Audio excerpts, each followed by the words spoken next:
اعوذ باللہ من الشیطان الرجیم بسم اللہ الرحمن الرحیم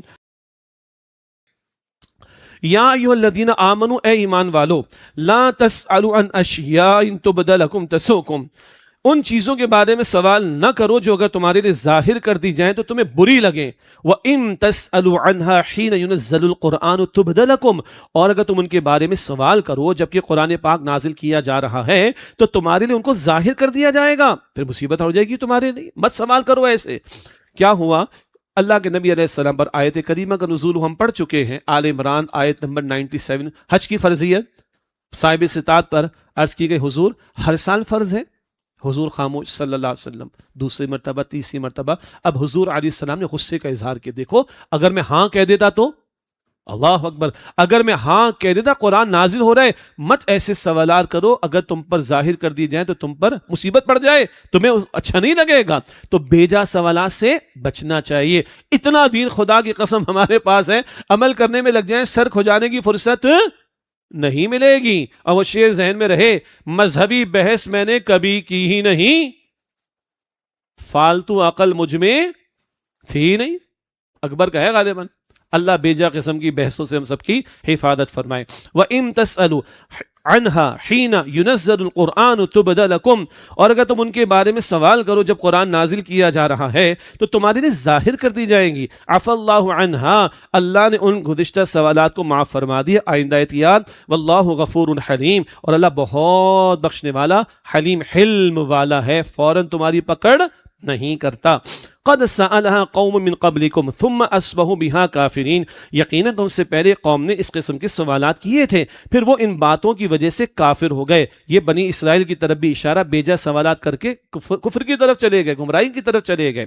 اب مشرکین کا تھوڑا سا بیان، ما جعل اللہ من بحیرۃ ولا سائبۃ ولا وسیلۃ ولا حام وَلَٰكِنَّ الَّذِينَ كَفَرُوا يَفْتَرُونَ عَلَى اللَّهِ الْكَذِبَ، اللہ تعالیٰ نے جانوروں میں نہ کوئی بحیرہ مقرر کیا، نہ سائبہ اور نہ وسیلہ اور نہ حام، لیکن وہ لوگ جنہوں نے کفر کیا وہ اللہ پر جھوٹ باندھتے ہیں۔ وَأَكْثَرُهُمْ لَا يَعْقِلُونَ، اور ان میں سے اکثر لوگ سمجھتے نہیں۔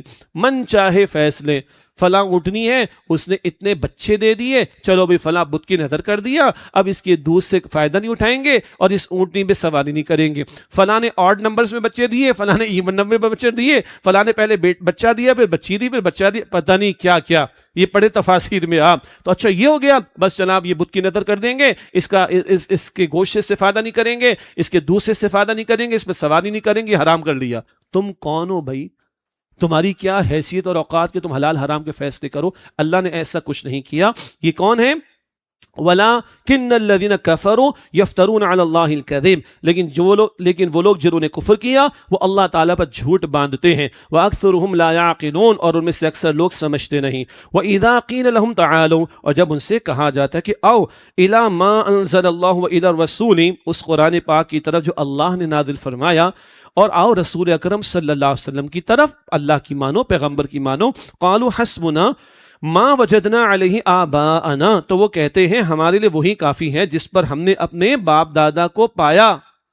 اولو کان آباؤہم لا یعلمون شیئا ولا یہتدون، بھلا اگرچہ ان کے باپ دادا نہ کچھ جانتے ہوں اور نہ ہدایت یافتہ ہوں، کیا تب بھی ان کی پیروی کریں گے؟ تو تاریخ انسانی میں لوگوں نے کہا ہاں تب بھی اندھے بن کر انہی کی مانیں گے، اللہ اور اس کے رسول کی نہیں مانیں گے۔ یہ موضوع مکی صورتوں میں زیادہ آئے گا، وہاں ہم پڑھ لیں گے۔ ہمارے لیے اصولی بات کیا ہے؟ ہمارے والدین، ہمارے بزرگ، اللہ ان پر اپنی رحمت نازل فرمائے، مسلمان، البتہ ان سے کوئی غلطی ہوئی ہم اللہ سے معافی مانگیں کہ اللہ ان کو معاف کر دے، مگر ان کی غلط بات کو نہیں مان سکتے بھائی، سیدھی سی بات۔ ان سے خطا ہو گئی، اللہ سے توبہ استغفار کریں گے، زندہ ہیں تو ان تک بھی خیر پہنچائیں گے، چلے گئے ان کے لیے دعا کریں گے انشاءاللہ۔ لیکن ان کی غلط باپ دادا کی روایات، تو بھائی باپ دادا کی روایات اگر اللہ اور اللہ کے رسول کے حکم سے ٹکرائیں گے تو پھر اللہ اور اس کے رسول کی باتوں پر رہے گی۔ ہمارے لیے اصولی سمجھنے کی بات یہ ہے، یہ موضوع بار بار مکی صورتوں میں مزید آئے گا انشاءاللہ۔ اب ایک آیت کریمہ ہے جس کے بارے میں ایک غلط فہمی، یعنی اس کے ایک نقطے کے بارے میں ایک غلط فہمی حضرت ابوبکر صدیق رضی اللہ تعالیٰ عنہ کے دور میں پیدا ہو گئی، ایسی غلط فہمی آج ہمارے یہاں بھی ہے۔ تو صدیق اکبر رضی اللہ تعالیٰ عنہ نے خطبہ عطا فرمایا اور اس کی اصلاح فرمائی۔ کیا آیت ہے؟ فرمایا یا ایھا الذین آمنو، اے ایمان والو، علیکم انفسکم، تم پر اپنی جانوں کی ہی ذمہ داری ذمہ داری ہے. لا یضرکم من ضل اذا اهتدیتم، تمہیں نقصان نہیں دے سکتا جو گمراہ ہوا جبکہ تم خود ہدایت پر ہو. الی اللہ مرجعکم جمیعا، اللہ ہی کی طرف تمہیں واپس جانا ہے. فینبئکم بما کنتم تعملون، پھر وہ تمہیں بتا دے گا جو کچھ تم کیا کرتے تھے. تو کیا بتایا جا رہا ہے؟ تم پر اپنی جانوں کی ذمہ داری ہے، تمہیں نقصان نہیں دے سکتا جو گمراہ ہوا جبکہ تم ہدایت پر ہو. تو بس بھائی بات ختم ہو گئی، میں ہدایت پر آ گیا، باقی جو جاتا ہے وہ جائے کہاں. اللہ معاف کرے، جہنم سے اللہ بچائے، میری مرضی، میرا معاملہ تو ٹھنڈا، میرا معاملہ تو سیٹ ہو گیا. نہیں، یہ ایسا مفہوم نہیں ہے. اور اسی کی وضاحت کے لیے حضرت ابوبکر صدیق رضی اللہ تعالیٰ نے خطبہ عطا فرمایا. لوگوں میں محسوس کرو تم اس آیت کا غلط مفہوم لے رہے ہو، قطعاً اس کا یہ مفہوم نہیں ہے. دیکھو اللہ کے پیارے رسول علیہ السلام نے فرمایا، اور یہ جامع ترمذی کی روایت بھی ہے، تم لازماً نیکی کا حکم دو گے، تم لازماً بدی سے روکو گے، امر بالمعروف اور نہیں انل منکر. تم لازماً نیکی کا حکم دو گے اور تم لازماً بدی سے روکو گے. اگر تم نے فریضہ انجام نہ دیا تو اندیشہ ہے کہ تم پر اللہ کا عذاب آئے گا. پھر تم اللہ سے دعائیں کرو گے اور اللہ تمہاری دعائیں قبول نہیں فرمائے گا. تو اس آیت کا غلط مفہوم نہ لو. یہ ایک آیت ہے نا ہزاروں آیات میں سے. ہم نے امر بالمعروف نہیں انل منکر کے بارے میں کتنی آیات پڑھی اور آئندہ بھی پڑھتے رہیں گے. نہیں انل منکر کے فریضے کا ذکر آیا، دعوت دین کے فریضے کی بات آئی، اقامت دین کی جد و جہد کی بات آئی. ساری باتوں کو سامنے رکھو. ہاں تم خیر پر ہو، نیکی پر ہو، اور تم دعوت دین کا بھی کام کرو، عمل بالمعروف کا کام کرو، نہیں انل منکر کا کام کرو، اپنے دینی فرائض کو ادا کرو. اب اگر لوگ نہیں مانتے تو نہ مانے، ان کا نہ ماننا، ان کا قبول نہ کرنا تمہیں نقصان نہیں دے گا، یہ مراد ہے. دوسروں سے منوانا جبر کر کے ہی ہمارا کام نہیں ہے. تو اپنی بھی فکر کرنی ہے، دوسروں کو بھی فکر کرنی ہے. اس کا یہ مطلب نہیں کہ اکیلے کے لیے نیک بن کر بیٹھ جائیں. اس کی وضاحت خود صدیق اکبر رضی اللہ تعالیٰ عنہ نے اپنے ہی دور میں فرما دی. الی اللہ مرجعکم جمیعا، اللہ ہی کی طرف تمہیں واپس جانا ہے. فینبئکم بما کنتم تعملون، پھر وہ اللہ تمہیں بتا دے گا جو کچھ تم کیا کرتے تھے. اب یہ 14واں رکوع مکمل ہونے لگا ہے. اب احکامات کی لسٹ میں سے آخری حکم آ رہا ہے. اس کے بعد پھر مضامین دوسرے آ جائیں گے انشاءاللہ تعالی. اب بات آ رہی ہے وصیت پر گواہ بنانے کی. وصیت کوئی کر رہا ہے تو اس پر گواہ بنانے کا معاملہ، یہ سفر میں بھی پیش آ سکتا ہے، اور یہ حضر یعنی بندہ اپنے گھر میں ہو تب بھی معاملہ. وصیت کیا ہے جی؟ وصیت ایک تو وہ مال کے بارے میں ہے نا، وراثت کے حوالے سے. تو وہ کتنی ہو سکتی ہے؟ 1/3 کی حد تک، وہ بھی غیر وارث کے لیے. یہ تو ہوا مال اور ترکے کے بارے میں. وصیت اس کے علاوہ بھی ہو سکتی ہے، کچھ گائیڈ لائنز ہو سکتی ہیں، کوئی امانت کی چیز پہنچانے والی وصیت بھی ہو سکتی ہے. جیسے کہ اگلی جو آیات ہم پڑھ رہے ہیں، سمجھ رہے ہیں، ان کے پیچھے ایک واقعہ ہے، اور اس واقعے میں ایک صاحب تھے، ان کا موت کا وقت قریب محسوس ہوا تو انہوں نے 2 حضرات کو جو خیر عیسائی تھے ان کو وصیت کی میرا سامان گھر والوں کو پہنچا دینا، اور سامان میں لسٹ بھی انہوں نے رکھ دی. یہ لوگ پہنچے، ان کا انتقال ہو گیا جن صاحب نے وصیت کی تھی، اور انہوں نے وہ ایک قیمتی پیالہ اس میں تھا وہ نکال لیا.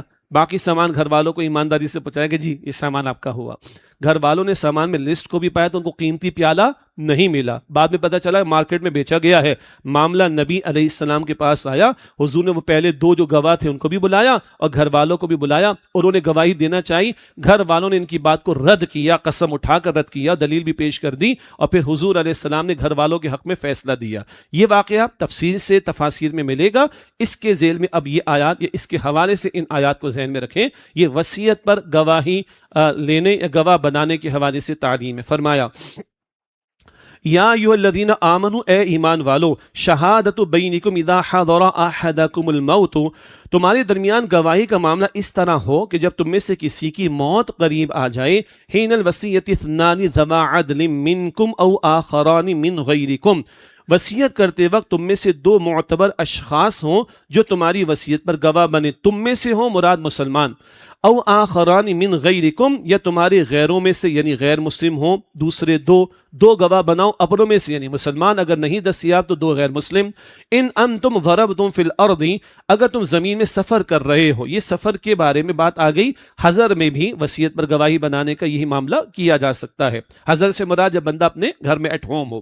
فاصابتکم مصیبت الموت، پھر تمہیں موت کی مصیبت آ پہنچے. تحبسونہما من بعد الصلاۃ، ان دونوں کو نماز کے بعد روکو. نماز اگر ادا کرے گا بندہ تو کچھ تو اللہ کا ذکر کرے گا، کچھ تو یاد الہی تازہ ہوگی، تو ذرا کچھ خوف خدا بھی ہوگا، تو عین ممکن ہے کہ صحیح گواہی دے۔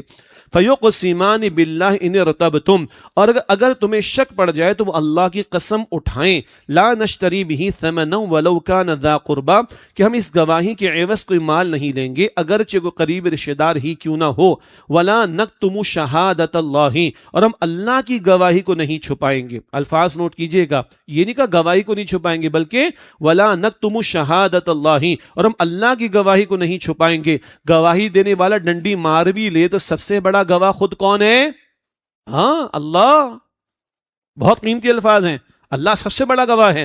ولا نکتم شہادت اللہ، اور ہم اللہ کی گواہی کو نہیں چھپائیں گے۔ انا اذا لمن الآثمین، اگر ہم ایسا کریں گے تو یقیناً ہم تو گناہگاروں میں سے ہوں گے۔ اچھا، یہ پہلے دو گواہ ہو گئے جو واقعہ حضور علیہ السلام کے دور میں پیش آیا، اس میں تو پہلے دو گواہوں نے غلط بیانی کی تھی۔ اب یعنی اس کا وے آؤٹ بتایا جا رہا ہے کہ اگر کبھی غلط بیانی ہوگی تو پھر اس کا معاملہ ریزالو کیسے کیا جائے گا۔ فرمایا فَإِنْ عُثِرَ عَلَىٰ أَنَّهُمَا اسْتَحَقَّا إِثْمًا، پھر اگر پتہ چلے کہ وہ دونوں گواہ جھوٹ بول کر گناہ کے مرتکب ہوئے ہیں، فَآخَرَانِ يَقُومَانِ مَقَامَهُمَا، تو ان کی جگہ دو اور افراد کھڑے ہو جائیں۔ عربی گرامر والے تثنیہ کو نوٹ کر لیں، ڈوئل پلورل آ رہا ہے دو کے لیے۔ فآخران یقومان مقامہما، تو ان کی جگہ دو اور افراد کھڑے ہو جائیں۔ من الذین استحق علیہم الاولیان، ان میں سے جن کا جھوٹی گواہی کے ذریعے حق مارا گیا ہے، جو میت کے قریب تر ہوں۔ پہلے دونوں تو گواہی دے دی نا، اب معلوم ہوا کہ حق مارا گیا ہے، تو اب میت کے قریب رشتہ دار کھڑے ہو کر وہ گواہی دیں۔ فَيُقْسِمَانِ بِاللَّهِ، پھر وہ اللہ کی قسم اٹھائیں۔ یہ بہت اہم بات ہے، ہمارے گواہی تو بکتی ہے، 2 نمبر گواہی چلتی ہے، جھوٹی قسمیں بھی چلتی ہیں، اللہ کی قسم اٹھانا کوئی ہلکی بات نہیں ہے۔ یہ سورہ نور میں ہم پڑھیں گے، جب 4 گواہ کسی خاص معاملے میں، لعان کا مسئلہ، جب 4 گواہ نہ ہو تو 4 قسمیں اٹھائی جائیں گی، وہ زوجین کے درمیان کا ایک معاملہ سورہ نور میں۔ اللہ کی قسم بہت بڑا بھاری معاملہ ہے۔ فَيُقْسِمَانِ بِاللَّهِ، پھر وہ اللہ تعالیٰ کی قسم اٹھائیں، لَشَهَادَتُنَا أَحَقُّ مِنْ شَهَادَتِهِمَا، کہ یقیناً ہماری گواہی ان دونوں کی گواہی سے زیادہ برحق ہے۔ وَمَا اعْتَدَيْنَا، اور ہم نے اس گواہی میں کوئی زیادتی نہیں کی۔ إِنَّا إِذًا لَمِنَ الظَّالِمِينَ، اگر میں ایسا کریں تو اس وقت یقیناً ہم ظالموں میں سے ہوں گے۔ اب یہ دوسری 2 گواہیاں آ گئیں میت کے گھر سے، اس کے قریب رشتہ داروں کی۔ ذالک ادنی ان یأتوا بالشہادۃ علی وجہہا، یہ اس کے زیادہ قریب ہے کہ لوگ شروع ہی میں اس کی صحیح طور پر گواہی دیں۔ او یخافوا، یا پھر وہ اس بات سے ڈریں، ان ترد ایمان بعد ایمانہم، کہ جھوٹی گواہی کی صورت میں لوٹائی جائیں گی قسمیں میت کے وارثوں کی طرف ان کی قسموں کے بعد۔ یہ بعد والی 2 گواہیوں کا فائدہ کیا ہے کہ فرسٹ ٹائم میں، پہلے ہی ٹائم میں یا تو گواہی صحیح دیں گے اور قسم اٹھائیں گے تو ان کو یہ خوف رہے گا کہ اگر ہم جھوٹی قسم اٹھائیں گے تو بعد والوں کے ذریعے ہماری قسم رد بھی ہو سکتی ہے۔ واتقوا اللہ واسمعوا، اور اللہ تعالیٰ کی نافرمانی سے ڈرو اور سنو، مراد عمل کرنے کی نیت سے سنو۔ واللہ لا یہدی القوم الفاسقین، اور اللہ تعالیٰ نافرمان لوگوں کو ہدایت نہیں دیا کرتا۔ وآخر دعوانا ان الحمد للہ رب العالمین، والسلام علیکم ورحمۃ اللہ وبرکاتہ۔